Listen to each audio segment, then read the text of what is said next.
1-1, do you have an emergency?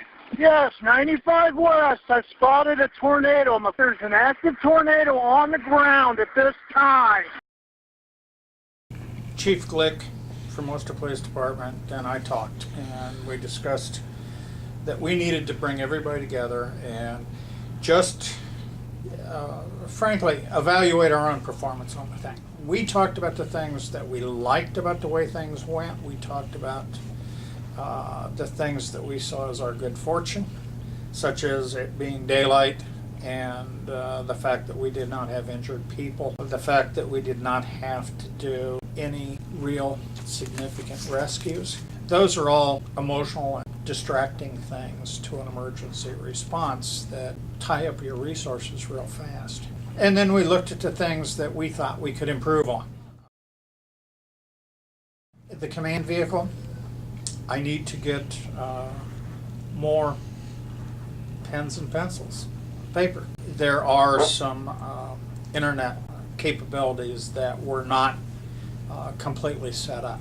We had tried satellite with that vehicle. We found that we can do better with a wireless capability. We have been upgrading the radio system in the county. Some of those upgrades had not made it to the command vehicle yet.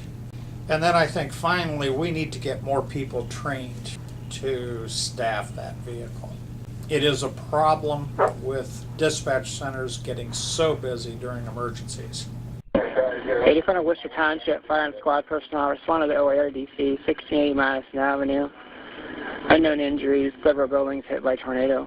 8500 Wooster Township, Fire and Squad personnel, OARDC, 1680 Madison Avenue. You know, there's some things within our division that we saw, or that I saw, that we need to tweak a little bit. Nothing that would prevent us from not being able to accomplish the missions, whether it would have been security, search and rescue, or whatever. It's just little things that we need to do to make the flow a little bit better administratively, make sure people are specifically aware about where they're going.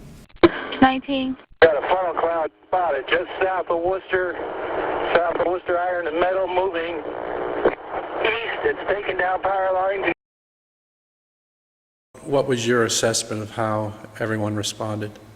How everybody responded was great. Not only in the public safety sector with all the help that we got from Worcester Township and the Worcester City, as well as the PD and the Sheriff's Departments. But also, Bogner Construction had already been on scene. The ability for them to provide equipment for us to help get Madison Avenue open was essential. It was great.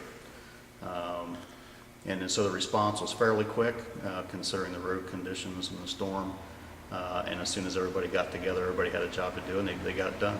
It was good work. The response itself, I think, was fairly incredible, considering we were working with multiple agencies. Worcester Township was first on scene, Worcester Township Fire Department. And they did an initial assessment, you know, and basically and I was shortly behind that, and I hooked up with Chief Delpropos on my arrival, and my first question was, you know, what are the injuries? Because if you looked around, my first thought was, you know, we were going to have some fatalities because of the damage to the buildings, and if anybody had been in those greenhouses, that type of thing. So really good to see that there were no injuries or serious injuries or fatalities. So, you know, that kind of sets the pace. At least you get a little bit of a relief in that respect, and then you start looking at all the devastation and the response to that.